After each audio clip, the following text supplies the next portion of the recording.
যারা এই 5ই আগস্টে শহীদ হয়েছে তাদের ফ্যামিলি মানে এক সাইড থেকে তারা একটু ভালোই আছে।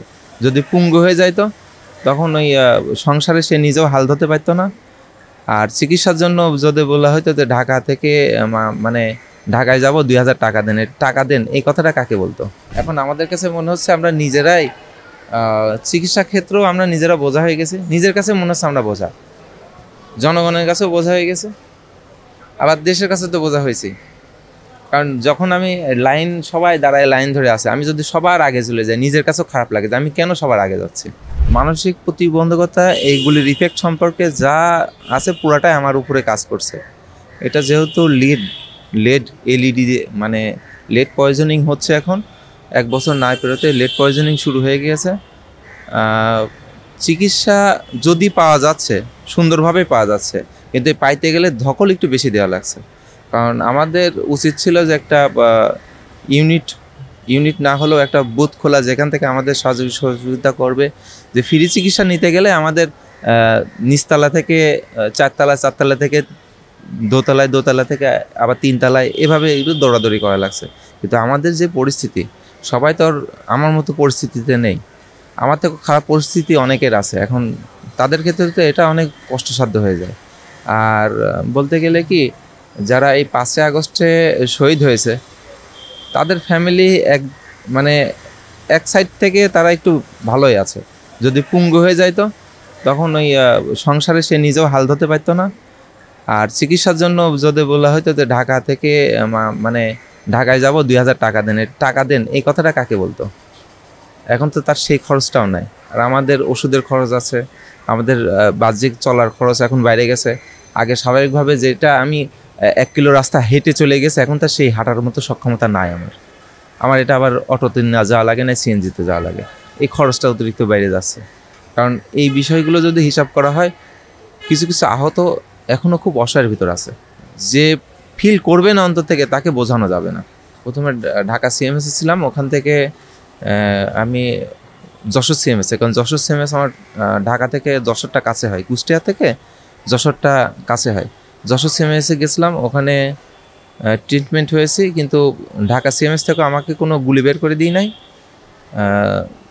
যশোর সিএমএস থেকেও আমাকে কোনো গুলি বের করে দিই নাই। আমার ডান হাত ব্যতীত, এই ডান হাতের পাঁজর ব্যতীত আমার সারা শরীরে মাথা থেকে শুরু করে পায়ের মানে কনিষ্ঠ আঙ্গুল আছে না, ডান পায়ের কনিষ্ঠ আঙ্গুল, এই কনিষ্ঠ আঙ্গুলে পর্যন্ত গুলি আছে। মানে সর্বসাকুল্যে প্রায় আমি তো কিছু যা বের করছি সব প্রাইভেট হাসপাতাল থেকে বের করছি। প্রায় 40 থেকে 55টা মতো বের করা হয়েছে। এগুলো সব প্রাইভেট হাসপাতাল থেকে বের করা। আর বাকি যা আছে সব শরীরে এখনও আছে। এগুলো প্রাইভেট হাসপাতালরা ওটা রিস্ক নিতে চায় না।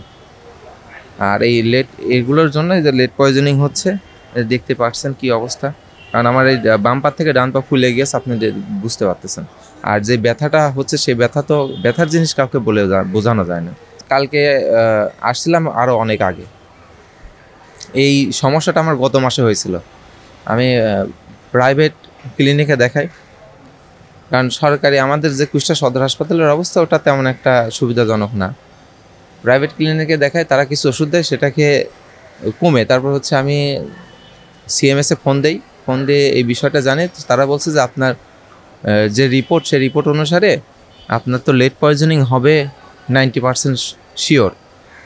এখন আমি তখন বললাম, আমি কি সিএমএসে আসবো ভর্তি হওয়ার জন্য? তখন বলছে সিএমএস আমাদের লেড টেস্ট হয় না, আপনি এটা পিজিতে দেখান।